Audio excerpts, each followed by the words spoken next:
and it let out this blood-curdling, guttural scream.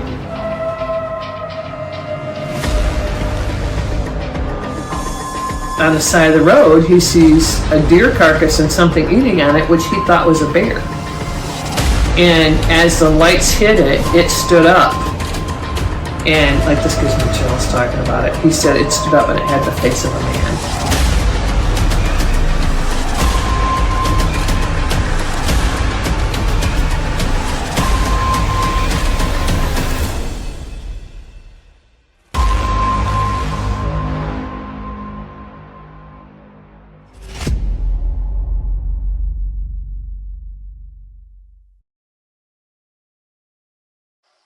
Hey, everybody. Welcome to another episode of the Bigfoots of America podcast show.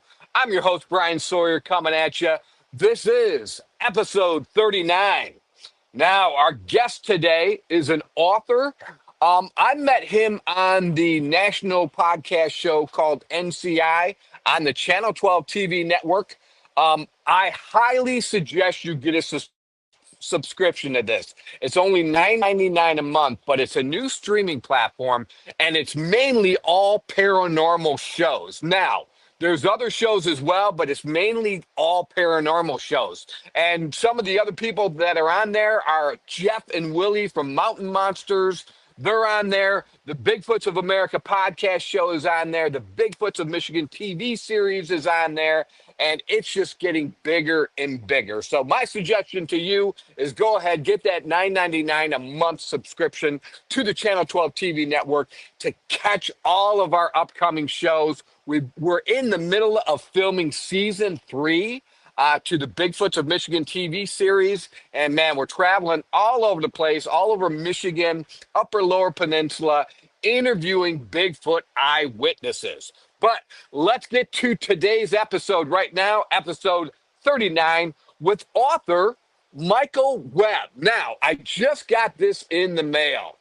Author Michael Webb, I met him on the NCI show, as I was saying. And man, what a great guy. I said, this is a guy I want to get to know and be hanging out with, man. So why don't we go ahead and bring Michael in right now? Hey there, Michael, Bryan. you How there? are you? Yeah, I'm good, man. How's it going? Good. It's going good, man. Good to see you. Yeah, good to see you too, man. I seen that you've been really busy. Yeah, we are. Yeah, just about 3/4 of the way done, and half with season 3 of Bigfoots of Michigan TV series, which is really taking off here in Michigan. I travel around, I interview Bigfoot eyewitnesses, and we're just up in the top of the mitten. Right over here, a place called Alpena. A guy moved into, Chad Skolton is his name. He's our latest eyewitness. He moved into a cabin type house that had been vacant for about 10 years. Well, they started hearing growls at nighttime, like being surrounded by something. And come to find out, I don't want to blow it because it's very, very interesting. And it's a dynamic about Sasquatch that I really want to focus on in the episode that we've heard people tell us about, even Hollywood. That's my little hint. But this guy has seen a Sasquatch walk by him full on. And now the Sasquatch clan seems like they're building tree blinds around the perimeter of Chad's backyard so they can watch Chad when he comes and goes. And basically, what is so important about this area for the Sasquatch is it's their access point to the reservoir, to the lake, to Thunder Bay backwaters area. So yeah, pretty cool. But man, let's jump into it with you. I met you on the NCI show. Man, you are just a guy so full of knowledge when it comes to the paranormal world. I was totally intrigued by how you grew up. My mother grew up in the holler down in Virginia. So I spent some of my summers down there. That's kind of my background. And so when you were telling some of your stories on the NCI show, I could kind of relate and imagine what you were talking about. But without any further ado, man, why don't you go ahead and tell us, go way back, how you got started and all this. Tell the folks at home about all your paranormal adventures. And man, talk about your book, we've got an hour, hour and a half, so let it loose, my friend. Okay, yeah, sounds great. Um, yeah, you know, it all kind of came together when I was a little boy. Okay, and I was like 8 years old. Well, actually, no, it was further back than that. I was like 7 years old when my father got custody of us. My father and mother separated, and my father got custody of myself and my younger brother, and we were living in Boone County, West Virginia, down a little town called Naoma. Um, we lived there in we lived with my grandmother, which was an invalid. She was bedfast. She couldn't get out of bed and stuff. And, had to lift her and put her in a wheelchair and stuff like that. And my father took on the responsibility of taking care of his mother, which any good son should do.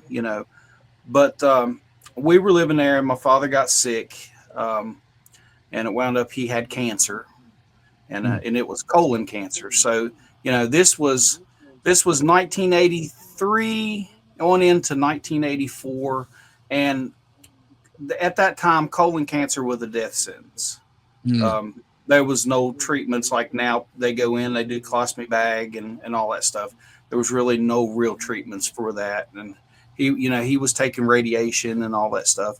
And so over this time, as my dad got weaker and weaker, I was a 8, 9 year old little boy, and I had to take care of my father and my grandmother, and basically, and my little brother, which was 5 at the time. Wow. And I had to watch them just slowly die. Slowly die, slowly die. I was the one that walked out of the little holler that we lived in and went to the store that was up, down the road, and called the ambulance for my dad when the last time I saw him. So, that's a lot on a little boy. And shortly after my father had passed, we went back into the custody of my mother, and she had been living with this guy in a little town called Thurman, West Virginia. And if I think you looked up Thurman when we were on Yeah. the inside there and stuff, and was looking at Yes. that. So we moved into this little house on a dirt road, and the road was called McHenry Road, and it was Okay. an old coal company house.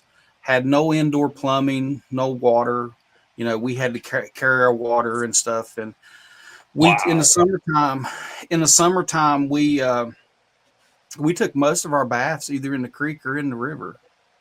To be Wow. honest with you. And in the wintertime, we had a wash tub, and they'd set that wash tub in the kitchen, and you took your bath in a wash tub. So it was either that or staying at the sink with a wash pan. So, but Sure. anyways, I mean, that was just a way of life back then. And it kind of sounds like I'm living in the 20s and 30s, but this was the 1980s. Yeah. Um, Yeah. I was just thinking that. I'm like, wait a minute, you're younger than me, so yeah, I'm 50 years old now, so Okay. Um, so anyways, we moved into this old house, and to give you a little bit of geographical information, Thurman, West Virginia was a coal town back when the coal mines were booming in the late 1800s, early 1900s. And it was a very, very popular town back then. Had a high population.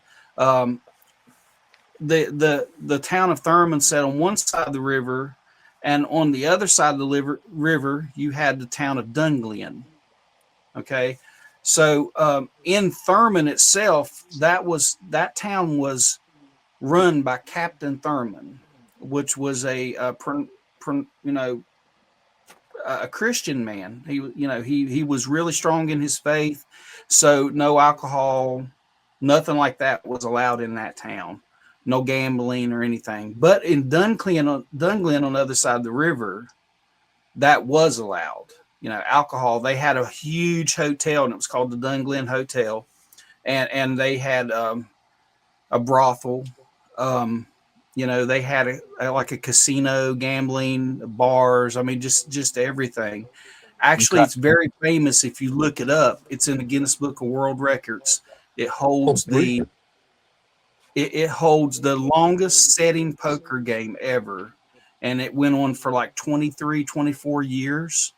And the game never stopped. When people got tired, they got up, someone sat in their place, and the game continued. And Wow. what stopped the poker game was the hotel was on fire, and they had to Oh, forcibly remove people out of the hotel while the game was going. So, I mean, the hotel is burning down around them, and they were still playing poker. So that's an interesting story. You know, a lot of people are like, gosh, I don't believe that, but look it up in the Guinness Book of World Records. It's the longest standing poker game. Um, wow, I gotta check that out. That's awesome. yeah, yeah, it's good. It's just a fun fact. But anyways, so back to the little house that I lived in. Back in the old days, there was a coal temple, several coal mines there. You had Beechwood, which was behind our house, and you had Claremont, that was the area that our house was situated in, but they were right there beside of each other. You know, Beechwood and Claremont, just they touched right there. And our house was the only house remaining from that area, you know, from that settlement and stuff that was there. It was the only house was remaining. And beside of our house, and when I say beside of our house, like our backyard, Mhm. our side yard was a cemetery, and it was Oh, oh, Claremont Cemetery. And I'll have some pictures I'm sending you for about that. But and then our house was situated. You had the dirt road, you had our house, you had the railroad tracks, and then you had the New River. So, but across the railroad tracks from our house was a cemetery. So I moved. So it started out. I was surrounded by death when I was in my father's home. You know, with my father, he was dying. My grandmother was dying. I was just surrounded by that. So I move into a house, and I'm still surrounded by the dead. mm, And it just, I think, I think that being in that situation is kind of what made things gravitate towards me. Um, you know, I seen things. I can see stuff out of my peripheral vision. I can see mm. things move that's not there. You know, you'll see it move. You look, there's nothing there. You Right. know, but I seen it, and I can see stuff through. Like, you know, if you open your door and you have that crack in your door, you can see daylight through. You know, Mm. I can see stuff in that crack. Look dead at it and see it as plain as day, and walk to the Wow. door and there's nothing there. Mm. It's happened a whole lot. I've lived in homes where I'm pretty sure there were spirits that I could see through the cracks of the door or see them through the corner of my eye. And it's happening now in the house that I live in. And I don't dare to talk to my landlord about it. This was his home place. Okay. His parents built this house in 1967. He lived here, you know, until he was married and got his own place. And his mother passed away in this house. And so I don't Mm. dare speak of it to him or any of his family because I don't want them to think that I'm saying the house is haunted or anything like that. And Right. nothing ever happens, but I see her. And the curious thing about it is my son sees her too. My Oh, 19-year-old wow. my 19-year-old autistic son, Mm. he sees her too. And so we kind of joke about it, and we laugh when something's misplaced or something like that. We'll say, well, such and such must have did it. You know, I'm not going to say her name out of respect, Right. but Right. we'll reference to that spirit that may have done it. But getting back to that old house, you know, I grew up there. Um, from the age of 9, I was 9 when I moved in there, up until the age of 17. I was 17 I left. And you know, my stepfather was a severe alcoholic. My mother, she drank too, So she was no angel in this scenario. But he was a severe alcoholic, and he drank hard liquor, which Okay. his favorite was wild turkey. And when he went to the liquor store, he didn't buy it by the pints, he didn't buy it by the fifths, he bought it by the gallons. And I mean, that's he just like beside his chair in the living room was always a gallon of wild turkey liquor. And that's not to promote wild turkey, but that's what he drank. Right. And I can remember one incident that it was late at night. Well, when I say late, it was around 10:30. That was late for us because in the country, you go to bed early. You normally go to bed early because back then we only had two TV channels. Like Jeff Foxworthy said, if the president was on you, we were all screwed. There was nothing to Right. watch. Right. But so you went to bed because there was nothing on. There was nothing at all on. Like ABC World News come on at 8:00 p.m. And unless you wanted to sit there and watch ABC World News, you went to bed. You did, or you went and did something else. But he was always drinking. So we would just go to bed early. But I was up till about 10:30 that night. My stepbrothers and my little brother, they were all in bed, and us boys shared one room. We had one bedroom, had two big full-size beds in the rooms, and two boys in one bed, two boys in the other bed, and that's just how it was. Okay. So I'm up with my mom. We had like some beans and cornbread that day for dinner, and like she had made me a piece of cornbread, and she's sitting at the table. She's smoking a cigarette and drinking a cup of coffee. And I'm sitting there at the table, and my stepdad, and I'll never forget this, Bryan. Okay. Like when things happen to you, some things just stick to you, and they etch themselves into your mind. And I remember the song that my stepfather was listening to on the radio. And it's plain as day. And every time I hear the song play on the radio or wherever, it brings back this memory. And it was Kenny Loggins. You remember Kenny Loggins, I'm sure. Oh yeah. Footloose. The Yep. song Footloose, popular movie back in that era. Yep. But so that was on there, and that was my stepfather's favorite song at the time. So he's sitting there in his chair. Now, our living room, let me explain the layout of this. Our living room was a tiny room. It had room, he had like a little rocker chair, in the corner, which had his CB up above it. And then you had our coal stove, which was a tall, it was about 4 foot tall. It was 100-pound stove. And when I say 100-pound stove, coal stoves are measured by the poundage. So that stove will hold 100 pounds of coal. So, and that's how much it will hold to its full. So that stove was heavy. Steel jacketed, had fire brick inside of it and stuff. That sat right beside of his chair. And then we had room for a couch, and then the TV sit over in the other corner, and that was it. I mean, there wasn't no room for no coffee table, nothing. It was just bunched in there. The house was small. But he's sitting there in his chair, and he's kind of rocking. He's listening to his song. He's tapping his foot on the floor, and he had those steel taps on the bottoms of his boot because he liked to dance like the hillbilly style clog dancing.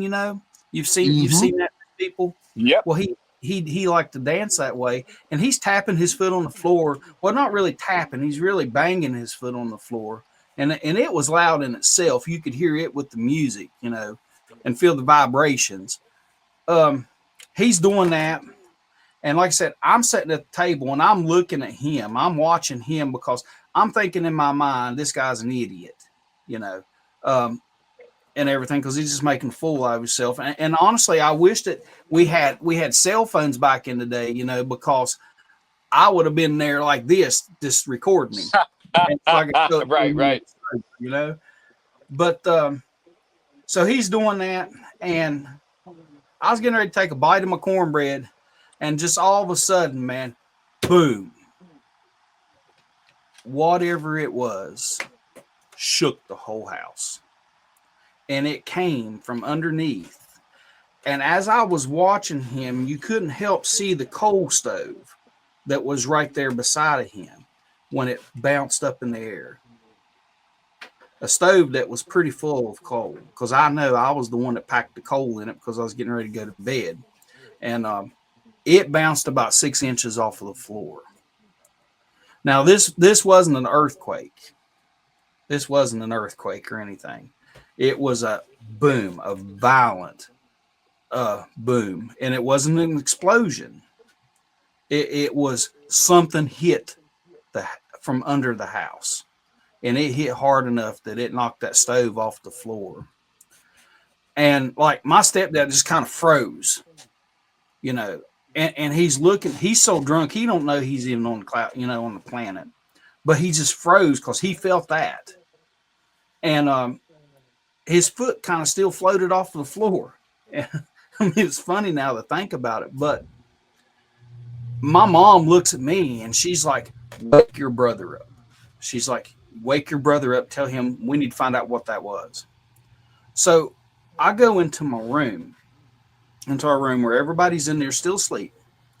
And I start to wake up my brother, you know, and he wakes up, and as I'm telling him what's going on, there was another loud crash noise, and it came from underneath of our room. So he stands straight up out of the bed. I mean, it was kind of funny. He just kind of like raised up stiff as a board, and he's like, what the hell was that? I said, I don't know. That's what I'm telling you. I was like, this is the second time. I said, the first time it sounded like it was coming through the floor. And so he gets up, and I go in and I grab our flashlight, and we had this little flashlight, wasn't much bigger than this vape right here. And it took 2 AA batteries, a little switch on the top of it. It wasn't very bright at all. Ever ready flashlight. But I go and grab the flashlight. He grabs my stepfather's shotgun, and out the front door we go. And stepfather's just there, kind of just still sitting there in his chair in shock. He don't know what's going on. So he couldn't have protected us if something would have walked through the front door. But we go out the front door of the house, and we start going around. And as we get to the back of the house, I'm shining the flashlight. And I notice at first that our crawl space door was laying in the middle of the backyard, completely detached from the house, of course, but it was laying out in the middle of the backyard. And I'm thinking, man, what was that? You know, what did that? So we start walking around, because now we know the crawl space door has been deleted from the house. So we start walking that way, and we walk up there to where the hole is. And now this hole the crawl space was probably 4 foot off the ground or so. And if you add the space from that to like the bottom of our bedroom window, it's 9 or 10 foot, you know, off the ground. But that door, you know, was big. And the story about the door is that they were rebuilding the bridge in Thurman, West Virginia. They had went in, that bridge had been there for, you know, decades, probably 50, 60 years or something like that. And the wood that come off of the deck of that bridge, they were taking it off, and they were doing it steel and concrete. So my stepfather acquired those boards. They just gave him those boards off of that bridge, and they were like 2x8 boards, you know, 2 inches wide, 8 inches wide. So he hauled truckloads of those boards in, and he did the whole underpinning of our house in those boards.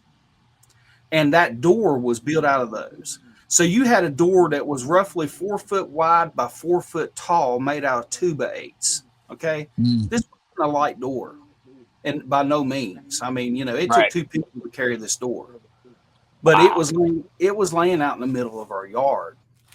And so we're at the crawl space entrance. I've got this little dim flashlight, and my brother looks at me and he's like, you got the flashlight, go ahead and go underneath of there. And I just looked at him. I said, like hell, I'm not going under there. Now I'm a 9, I was probably 10 at that point, 10 or 11 when this happened. Okay. And I'm like, I'm not going under there. I said, the only place I'm going is back in the house. I said, if you want to go into there, here's the flashlight. And he wouldn't take the flashlight because he wasn't going underneath there either because he'd done heard that. So we both walked the rest of the way around the house. We didn't see anything. We went in the door and we shut and locked the door. And we went and told my mom we didn't see nothing. The basement door is laying out in the middle of the yard, but it's too dark out there to mess around. So we went, we were there in the house and really wasn't much sleep got that night. After all that, I went to bed and I laid there and I was still scared and shaking, and I think that finally I was just so tired. I just fell asleep. I didn't have any choice. But Right. The next morning I got up and I woke up early and I went in and my mom was already up, because we had a wood cooking stove in our kitchen. And we had an electric stove too, but we had that wood cooking stove, and this was in the winter time. So my mom in the winter, she would always use that wood cooking stove, and because it helped heat the kitchen and stuff like that. And she'd get up early and build a fire in it and get it up to temp, and she would cook our breakfast stuff on it. So I had got up because I was cold, and stuff. And I come into the kitchen, it's warm, and I see my mom, and she looks at me and she's like, she called me Bubby, because that's what they called me when I was a kid. Everybody knew me as Bubby. She said, Bubby, she says, go in there in the living room. She says, look at that floor. And so I walked in there and Bryan, I kid you not, I swear, the floor was heaved up right there by the stove. Like something had busted the wood up from underneath. Whoa. And see, that house didn't have like subflooring and flooring on top of it. That house, the flooring in that house was like pine, tongue and groove wood. It wasn't anything. It was made out of the cheapest wood that the coal companies can make it out of. And it had like pine, tongue and groove wood.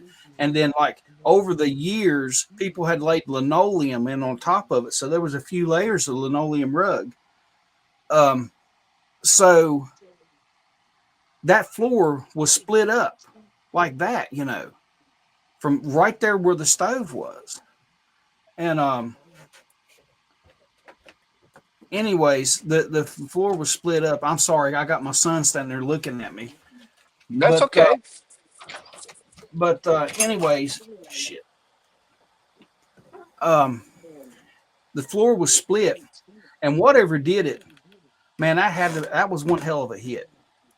Because I mean, you imagine those boards are nailed down, tongue and groove flooring, nails go into a slant, hold them down, and as many nails, because I've done flooring, as many nails that you put into those boards to put them there and stuff like that. Yeah, it took a lot of force to bust them up, because I've ripped up those floors before with a big old pry bar and they were hard to get up.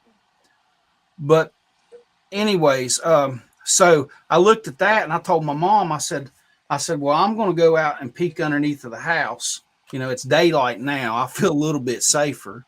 So I went out and I went around and I looked up under the house, and you could see, and I noticed that, Bryan, in the wintertime, we stored our firewood up underneath of the crawl space of the house, kept our wood nice and dry and, and stuff. And we could store a lot of wood under there. And the wood there from under our room and stuff, that wood was just scattered all over the basement, the crawl space, and just scattered everywhere. And I didn't see anything, So I come back in. I told my mom, I said, I said, all that firewood underneath of the house, I said, it's just scattered out all over the dirt floor, and stuff. I said, I don't know what did that. And I told her, I said, I was really scared. And I told her that my brother tried to get me to go underneath of there. And she's like, well, don't you go under there? And I was like, well, I didn't, I wasn't going to. But anyways, my stepfather got up and we started telling him about what was going on and everything. And then when I told him that something had ripped or knocked the crawl space door off and it was laying out in the middle of the yard, he was just in so much disbelief he couldn't believe it. And he wound up fixing that door that day so the cold air wouldn't stay up underneath of the house. Well, Brian, Right. the thing about that door was that night, I never told him. He never knew. But that night went there when I was getting the coal for the stove. I'd got an armload of firewood. So my mom would have some wood to start the wood burning stove in the kitchen the next morning, and we'd have wood all ready to start the stove, if the stove went out. So so I'd got that. Well, coming out from underneath of that house, you had to duck down, get out of there, and the doors was still open. And I had my hands full, with that wood, so I couldn't shut and latch the door. So I left that door open. And it was cold, so I didn't go back out there to close it. And I planned on getting up that next morning because I knew he would be late getting up. I was going to get up and go out there and shut that door the next morning. Stepdad would have never known that I left the door open, And if he had known, I'd have got a whipping for it. That's just how things rolled back then. So he fixed the door, and we really didn't talk a whole lot about it. And we never told anybody. Because back then, and it's still like that today, you start going telling stories like that to your neighbors and everything, they'll think you're crazy. And they definitely ain't going to stop by your house, But so we never really told anybody about that. And it was just kind of things like that happened. Most of my experiences that I had when I was a young man down there, we never talked about to anyone because we were told not to. Yeah, that's how it was back then. Okay, Yeah. so now let's teleport to now with everything you know about the paranormal. And I don't care if you think it's a black bear or a raccoon. I know what I think that it was that was in your crawl space. What do you think it was? I think it was a watcher. It was a Sasquatch. And the reason being is there's more to that story. I share it in my book that's coming out, that's released October the 1st. I share Okay. some of it, but I've never shared the full story. So I'm going to give you a piece of that right now. Okay. Fantastic. Later on, well, let's not even say later on, before all this had happened, like that summer, for that winter, and stuff, we had started noticing, like when we would cut grass, we had a huge yard. Most of it was cut with a weed eater, though, because that was like my stepfather's favorite thing for us boys to use. Just give them a weed eater and you just sit there and cut the grass. We very seldom ever had a push mower that operated, So Okay. like we would find rocks stacked out in our yard. And it was always on the side of the house where our boys' room was. Okay. It'd be out there in the yard by that. And like we'd had to pick the rocks up. Then they were decent sized rocks, and stuff. And they would always be 3 rocks. 3. That would be out there in the yard. And you pick those rocks up and you take them someplace and set them, because around our house, they'd be rock walls, and stuff. Rock walls all around the house and stuff. That's what people built back then. Well, they just get stones and stack them. There was no mortar and stuff involved. It was just, Right. it was actually an art to get those stones to stay. Something you'd pay a lot of money today to have built. But, so those stones, and we're thinking, don't know where they're coming from. Our stepdad would blame us boys. Particularly me. He would blame me. He said I had those stones out there in the yard, doing something with them, something, and I didn't, Brian. I never touched those stones. But like we would find those stones out there, we'd move them, and like within a week or so, those stones were back again. And my stepdad was always complaining to us, because he'd have to cut grass around them or they were out in the yard and, and all this stuff. And one day one day he got those stones and he just took those stones and he chucked them over in the ditch over in front of the house. He didn't put them over on the rock wall. He just chucked them out of the yard and Okay. jumped on to me for him and stuff. And so stones started appearing. And knowing what I know now, I know, what those stones probably was. And like, and that winter is when all that was happening. And I think it was a Sasquatch. I think it was a protector because the truth of the story is, our stepfather beat us boys quite often.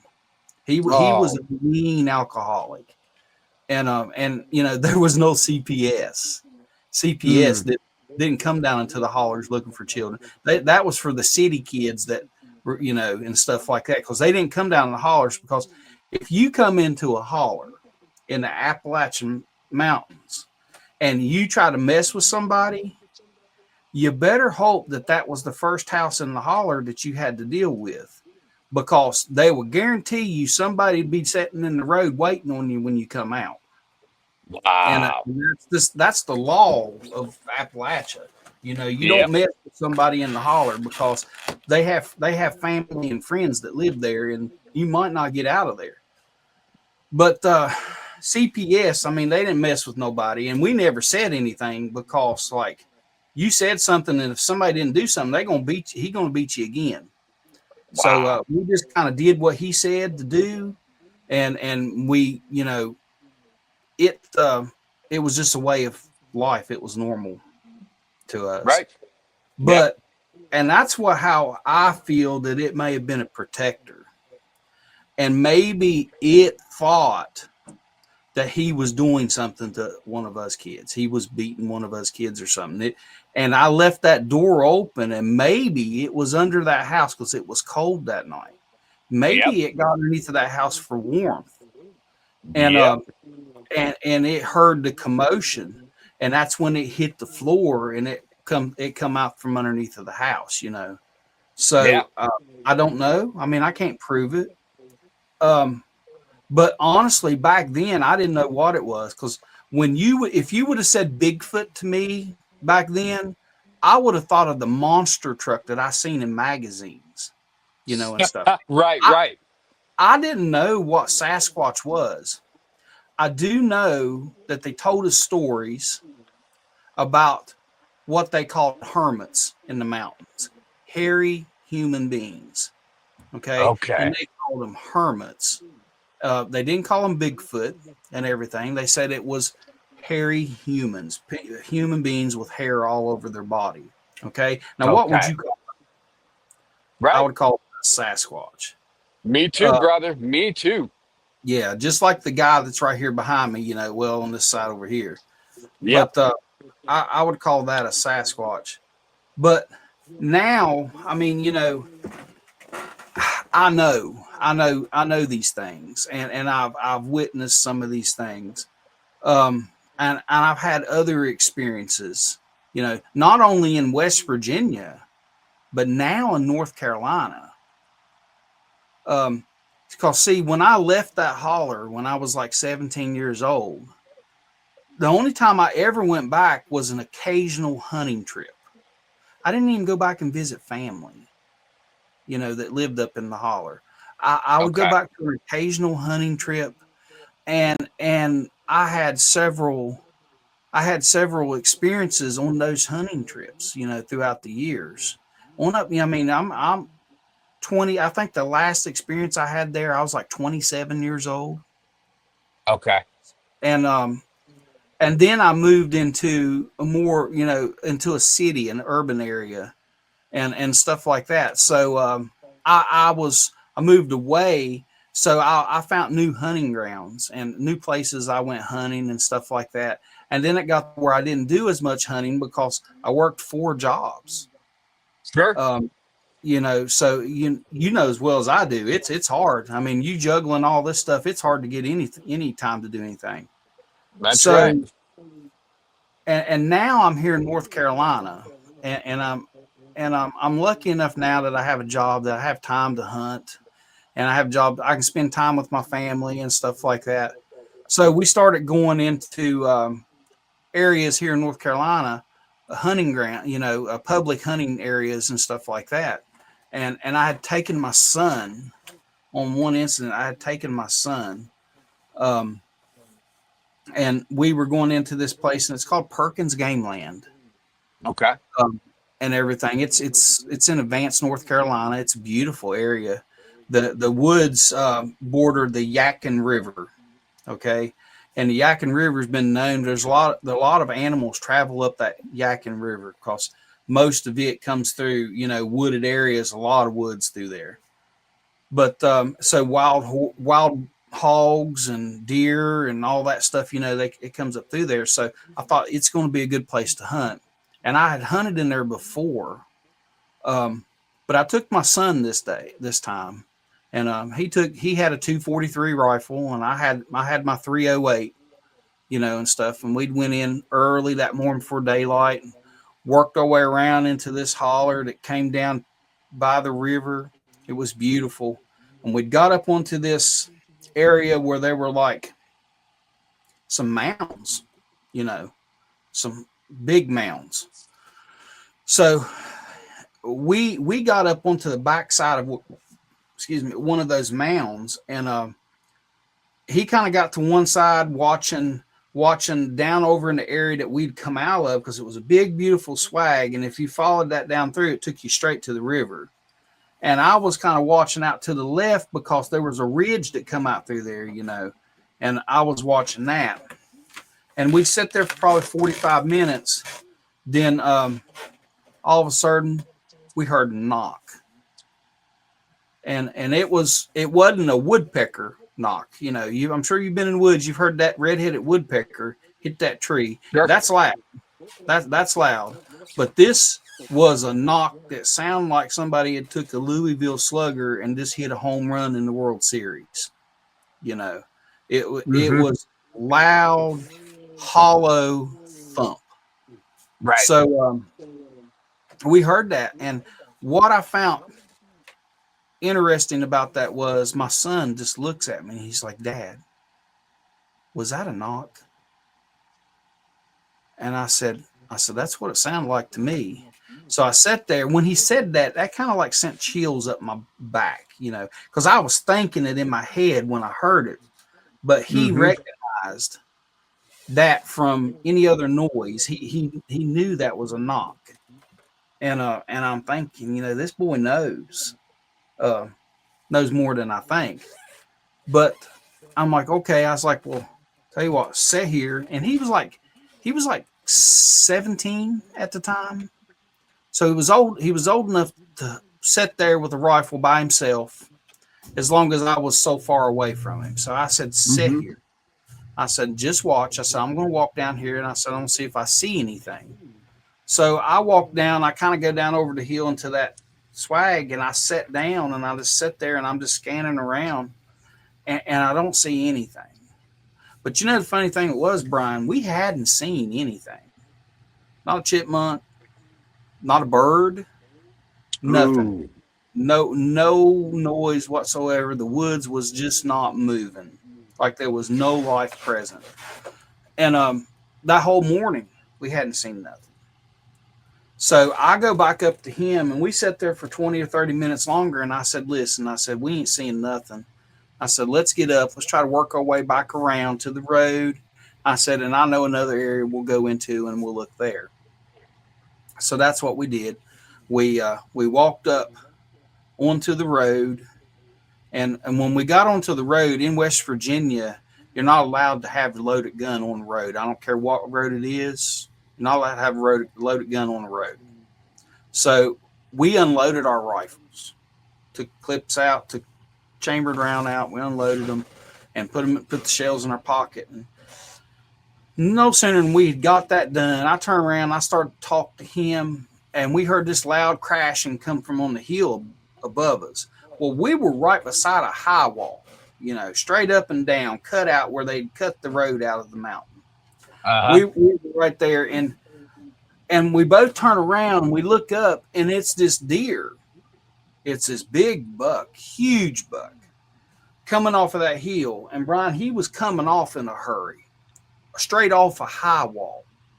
Okay. Now, throughout my years of hunting, and I'm sure there's a lot of other hunters to tell you, deer are not going to run off a cliff. Right. They're not going to run off a cliff. This deer was coming off of that cliff, and it was all dirt, you know. So like me and him both were scurrying, trying to get a gun, trying to get a bullet in a gun. Just one bullet. It's all I need, one bullet, you know. And by the time I got my gun loaded, he did too. And I went to pull up. This deer, I seen this deer. Bryan, this deer was beating that ground for dear life to try to get away from me and him. And it got back up onto that bank. And when it did, it didn't run straight back into the woods. It ran straight down the side of that bank at the top of it. It got back on top, but it ran straight down the side of that bank away. Normally you would think it come up, it would go straight into the woods, but it didn't. Right. It turned left and it went that way. And like, there was just no way you couldn't get a shot onto it. So like, we're both just frustrated. If we'd had a bullet in a gun, I'd have shot that deer before it ever had a time to come over that, you know, to get back up there. And so I really didn't think a whole lot about it at that time, but as time agged on, it started bothering me. Mm-hmm. Why was that deer under so much pressure on top of that hill? Why was that deer coming off of a cliff, you know? Yep. And yeah. And it started bothering me. So I had to knock. Now, when we'd come out of that holler, we'd come straight up the hill from where that knock was. We'd come up and circle back around to get to that road. So if you'd have went up through that holler that knock come out of, it would have brought you up to that road. And so like I thought about that, you know. I thought about that from things I'd seen, but I didn't say anything to my son because I didn't want to worry him. You know, I wanted to have a good experience. So we went on down, and there were a couple ridges down, and we walked into there, and I told my son, I said, I've been on top of that high wall before, so I know where that ridge comes out at. I said, if we go down here and we come through this holler, I said, we'll see the top of that ridge. And maybe that deer will get another chance on that deer, you know. So that's what we did. We walked around and went down in there. Well, down off to the right of it, there was a big field clearing and a big patch of woods and stuff, you know. And the field clearing kind of went up between it. So we went down there and we set up. And I found him a nice spot, and I set him in it. And I probably went 100 yards up from him, and I was watching another section. We'd sat down, and Bryan, we hadn't been there 10 minutes. I'll say I hadn't been there 10 minutes to my spot. When I sat down, I found me a stump. I sat on it, and I'm just watching. When it started, this loud bellowing sound. Okay, I can't reproduce it. It was so primal. It wasn't a deer. I've heard wounded deer and stuff like that, you know, and like they sound when they're wounded and screaming, they kind of sound like a goat, you know, deer do. But I've heard bear don't make noises like this, especially black bear, you know. You got grizzlies that roar and stuff. Black bears don't roar like that. Okay. A lot of people think, you know, these black bears, they make all these noises. A black bear kind of has a short, like little roar to it or something like that. If you want to say, I call it a bark. I have a bear barking at you. It's kind of more like a huge dog. But I'd never heard this before. And I'm sure that's what you hear a lot of people say. Well, it's a noise I've never heard before. Honestly, Bryan, it was something that sounded like it should have come out of the zoo. Okay. You know, when you hear the lions roar, you've been to the Detroit Zoo. I got a video on my YouTube channels where I went to the Detroit Zoo and I got the male lion roaring on it. Mm-hmm. It was that kind of noise. It really Yep. was. Well, lions are not in that part of North Carolina. There's a zoo in Asheboro, but um, there's not where I was at. Right. But Right. we heard this noise, and the thing about it was, Brian, it wasn't stopping. It would go, and then it would stop briefly, and it'd go again, and it did it for 20 minutes, 30 minutes, something like that. And then we heard the noise off to our left, down by where my son was sitting. It come from down there. Mm. And then we heard the noise again back out from in front of me where I was at. And like that didn't go on too long to where, I use a walkie-talkie. We use walkie-talkies if we go hunting. So if somebody gets separated, we have communication. And Right.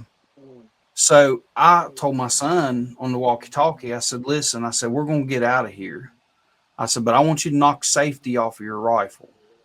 And I'm going to do the same. I said, don't shoot me. I said, I'm going to start working my way. Yeah. I said, but I want you to stand up and walk out to the trail. I said, and you make sure you're watching your back. I said, and you come out to the trail. I said, and I want you watching my back when I'm walking towards you. So that's what we did. And I made it to him. And the whole way out of there, and we're talking a couple miles of walking. Mm. The whole way out, I would walk so far to where he could just see me, and I would turn around and I'd watch him when he'd walk to me. And we did that. We worked on the buddy system all the way out of Okay. there. And we were that scared. And when you've got two, I won't say men, because I considered him a grown man at that time.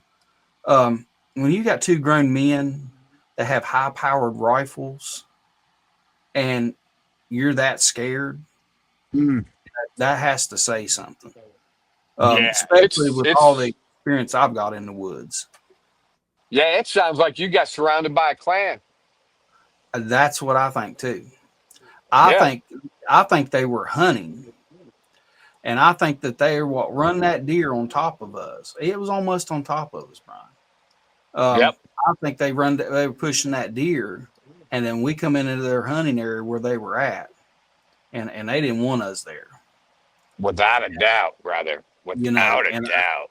I think if we'd have stayed there much longer, we might have found out actually what it was. But we might have not have came home. That's just a chance. Yeah. That's something that happens. I'm not saying that Sasquatch is mean. I'm really not. I mean, there's been occasions people talk about the attacks and stuff, but I think that they're mostly friendly. Yeah. And maybe just want you out of their area. Right. Yeah, I think they're very, very territorial and, depending on humans and other clans. And yeah, they're going to put up a fuss. I'm with you. Hey, I do want to highlight your book for a second. Echoes in the Hollows, In the Shadows of These Mountains by Michael Webb. Why'd you write this book, Michael? Well, like I said in my story, we didn't talk about things that happened. Okay. And a lot of people never really talked about it, but those that did, they would talk at the general store, the post office or something like that, between buddies, or they'd talk at the dinner table in their house and they'd tell these stories of things that they'd heard or seen and stuff like that. So those stories need a voice. And that's exactly what that book is. Now, I didn't write that book to be a huge novel. If you can look at it, it's 97 pages long. Okay. Yeah, it's more of a memoir, isn't it? It is. It very is. I wrote it to be as true as I could. That book that you're holding talks about stories in North Carolina. And the other book that's coming out, the second book in the series, talks about the stories in West Virginia, including my stories. But there's other, famous stories in it too. And it even talks about the legend of John Henry and his ghost. So it's very interesting. But that Yeah, book and there, I've heard about the like with the West Virginia one coming out. I'm excited about that too because I've heard about the Thurman hauntings of West yeah. Virginia. Thurman, West Virginia hauntings, boy. Um, I do want to highlight. You got a quote in here which is really cool. Um, the quote is Sasquatch is ridiculous, but the alternative of a hoaxer is impossible. Therefore, the ridiculous must be true. And that's by Grover Krantz, that quote there. And that's it. I've been out in the woods, just a couple of weeks ago. I heard my first howl. Last Mhm. week, I heard my first samurai chatter. I've heard them talk with the low. Blah, blah, blah, blah. So when you're out in the woods and nobody else knows when you're out there, and you're in a spot, and then you hear this stuff or you find footprints, it is exactly that. But the alternative of a hoaxer is impossible. Mhm. So therefore, the ridiculous must be true. That is Sasquatch in a nutshell. Where I Mhm. was the other night, the old saying, there are no coincidences. The other night, you know what? Was it last night or the night before last? I'm up in Alpena, Michigan, and we have an active Sasquatch location where this Sasquatch walks through on a regular basis because my eyewitness sees them. And I just happen to be there, and I hear what I would call typical Sasquatch behavior. I'm in this cabin, which is, it's 50, 100 yards away from the main home, but I hear a bam on my front porch. Mm. So I'm looking at my phone at the time and I'm thinking, somebody, either that was a branch that fell out of the tree, or because it's loud and powerful, or the Sasquatch is now aware that I'm here. He's come through at nighttime. He could have seen my truck in the driveway. They are aware of all of that. You can't get anything past the Sasquatch. They can see, hear, and smell you before you even know you're in the area. So Mhm. we had just found a possible footprint, multiple tree structures. I hear that first bang, and I just kind of giggle to myself, and I keep looking at my phone because now I'm in a cabin in the woods. I've got one light on so you can see in. I've got windows all around this, except for the wall I'm up against. So I got windows on three sides, and I don't acknowledge it because I tell myself, don't acknowledge it because if you don't acknowledge it, hey, if it was just a branch, that's it. That's the end of the story. But Mhm. if it wasn't Sasquatch, you're going to get follow up because you didn't acknowledge the first one. And it didn't take too long, Michael. And the loudest bam you can imagine.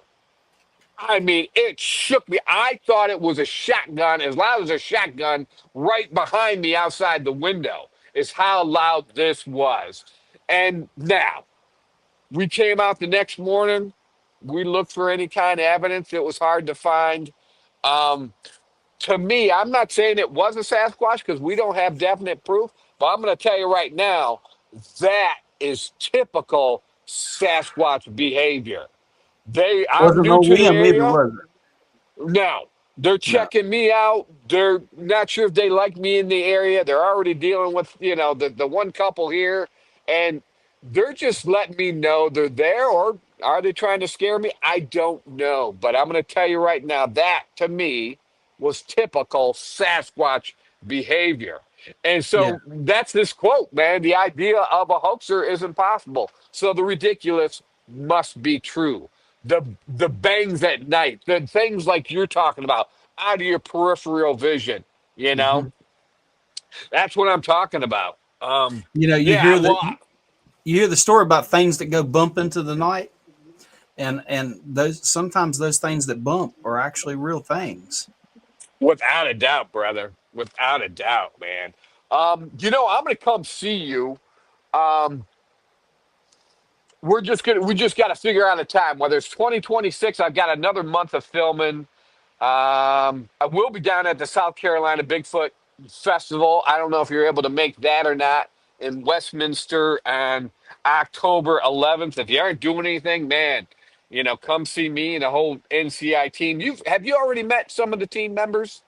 Yeah, I met Jerry Millwood. I met Robert Effler. Awesome. Well, you're way ahead of me then, because I've been talking to these guys for 6 months now, and I still got to meet them. Yeah, they're awesome guys, man. I tell you, very interesting and stuff. And like I got introduced by Robert and everything. I'd heard his podcast on another podcast series, and I'd heard it, and it's like something told me to contact him. And I Okay. mean, and like all of these podcasts that I listen to, because when I travel for work, that's what I'm doing. I'm listening to Bigfoot podcasts, And Right. out of all of these people that I had heard, something told me to contact Robert. So I started looking him up, and I found him on Facebook. And I'm like, well, what's the chances he'll answer my message? And like he answered my message within an hour and stuff. And Fantastic. I'm like, hey, I've got some experiences and I'd like to share them with you because I heard yours and like I feel a connection, And so next thing I know, I'm on the NCI show and Awesome. talking and stuff.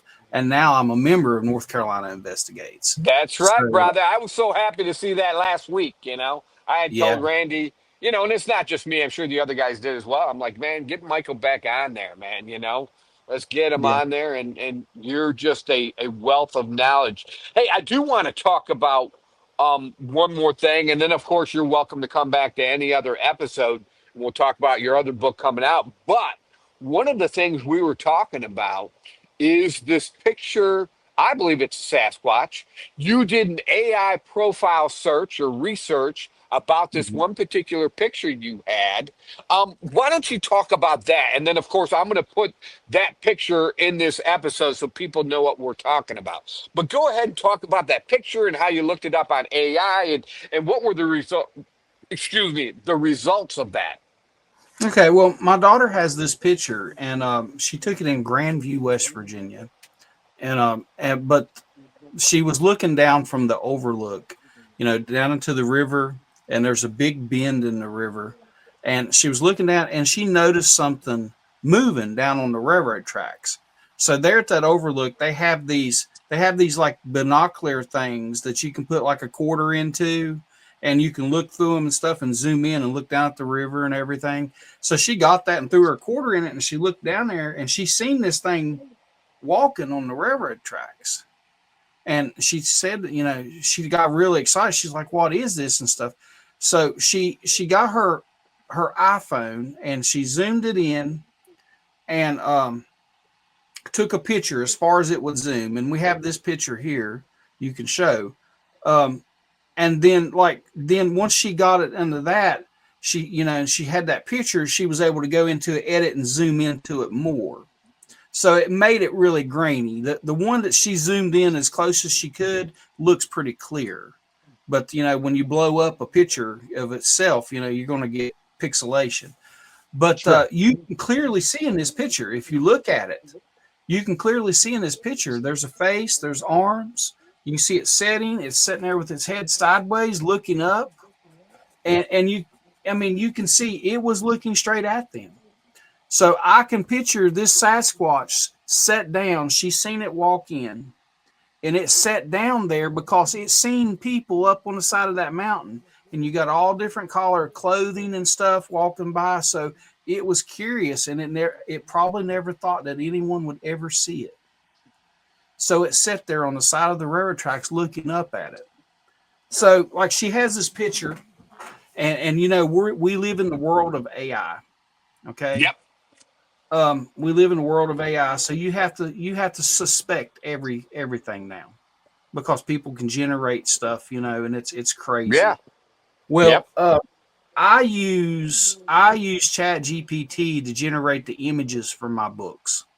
Okay, it's easy. It's well, I pay for a subscription, but it's free for me to generate these images, and it costs a lot of money to get someone to illustrate for you. For So, I sure. mean, I'm getting my money's worth, So I thought, well, I wonder if it can analyze photos too. So I uploaded the photo that it had, and I said, analyze this photo and give me your thoughts on what this could be and what the size of it is, So it took it about 15 minutes, honestly. And it was just sitting there, and I thought my browser done froze up or something on because it just sat there and it said analyzing, and then it popped up on the screen, and it told me that it had a formula of how to measure its size, and I never knew it existed. But what it does, it goes by, like, the railroad ties are a certain width, so it measures by those.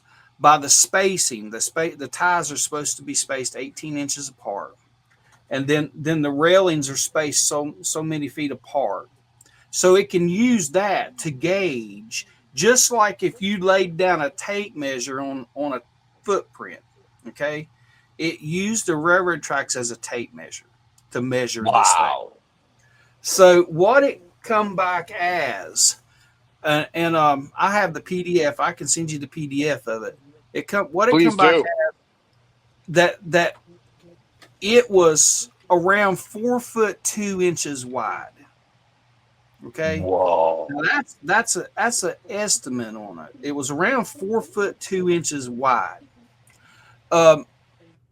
If it was setting on the ground, it used that it would be around the same distance from the setting height to the standing height. That it would double that. Okay, so it estimated that it was between 7'6" and 9 foot tall. So it said estimated to be around 8'4". Okay. Wow. If it was standing. So then it said it estimated that the weight should be around between 600 and 900 pounds. So that's a 300-pound difference in that. But 600, the low side. Okay? Wow. 6 and 9. It was a big boy, and you can see in that picture, it's a big boy or a big whatever, Then it said that, with it setting in a gorilla-like posture and everything, that it completely rules out a black bear, okay? Because of the size and the way that it was seated. Bears do not set that way. Black bears do not set that way. Then it ruled out humans because of where it was located and the size of it in general. It was impossible for it to be a human being. Okay. Wow. Humans are not that big, and and they can't set the way it was setting. Then it said that it ruled out it was a gorilla because gorillas are not native to West Virginia. There are no native primates in the state of West Virginia or in the North American continent. Okay. So therefore it come to the conclusion that, and I never said anything, Brian, it come to the conclusion that this must be an image of the Appalachian Sasquatch. And that's its words. They called it an Appalachian Sasquatch. Fantastic. That is an AI summary of what AI believed it to be without you feeding it any extra information, kind of making it lean toward that outcome.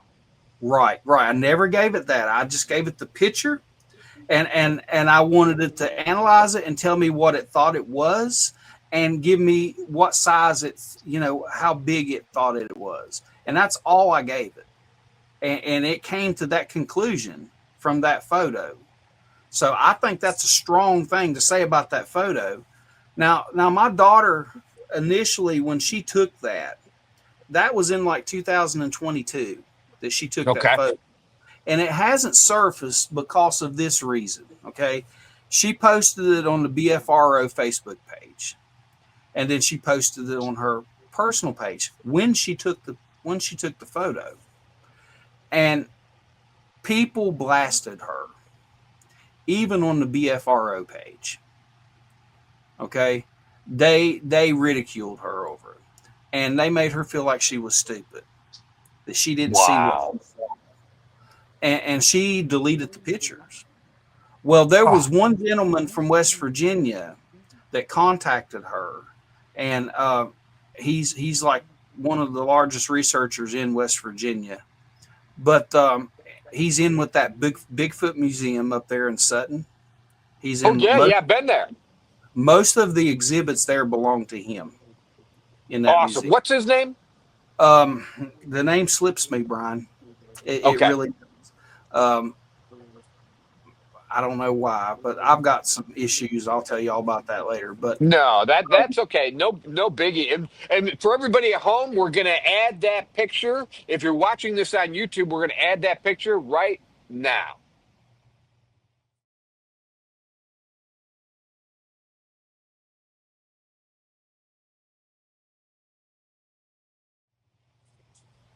All right, go ahead.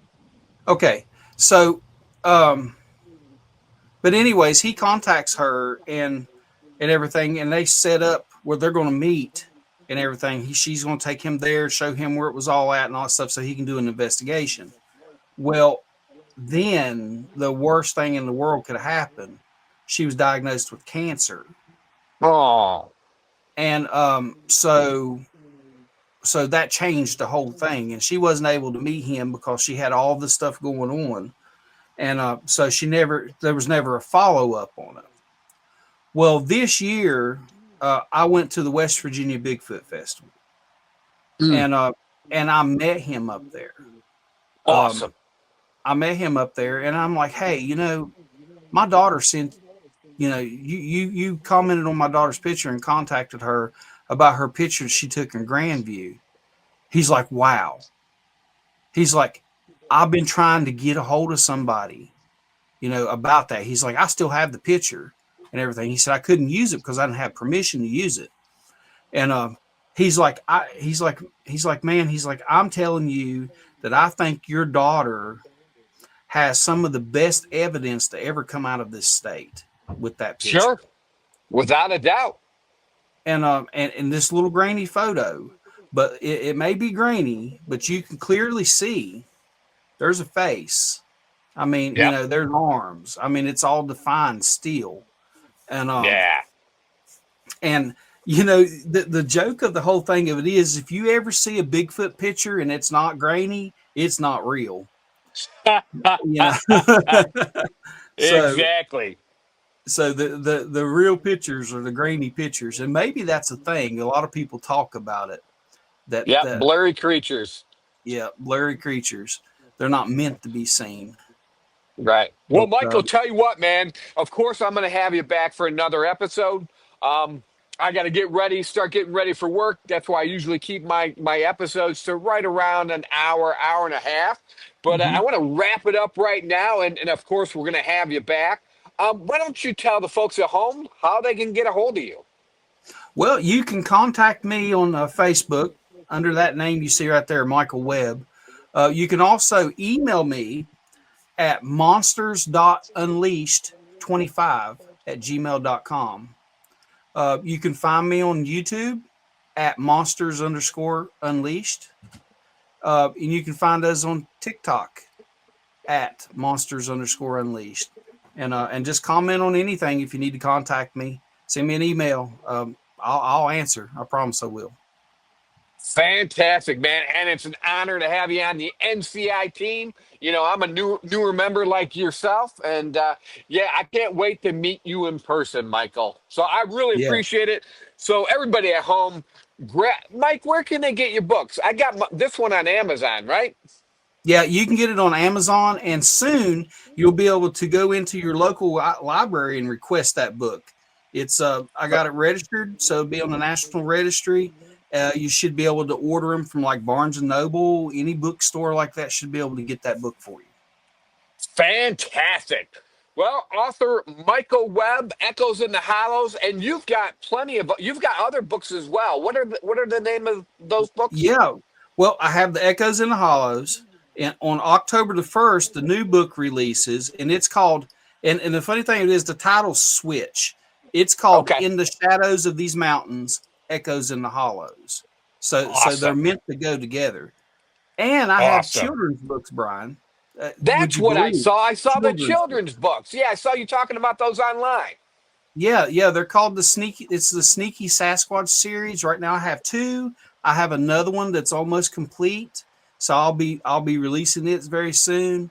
My wife talked me into doing the children's books because they call me a storyteller, and people like to listen to me. So she said, "I think you'd do good if you'd write some children's books." So I sat down and I wrote two, and they're Fantastic. I'm going to illustrated. get those as well. So They're awesome, man. I mean, I'm not saying it because they're my books, but like my wife just absolutely adores these books. So I think it'll be something that'll be carried on way down the years. So fantastic, fantastic. All right, Michael, I'm going to put you backstage right now. okay, Stay back there. Of course, we got to upload your portion. But thanks so much for being on the Bigfoots of America podcast show. And of course, we're going to welcome you back in a further date when that other book comes out. All right. yeah, sounds great. Thanks. All right. All right, man. I'll talk to you in a few minutes. Okay, Well, there you have it, everybody. Get a hold of Michael's books, Michael Webb, author Michael Webb, Echoes in the Hollows. He's also got those children books, and those are coming out. He's got another book coming out. And everybody, thanks for tuning in to another episode of the Bigfoots of America podcast show. And as we always say, stay tuned for more of Bigfoots of America.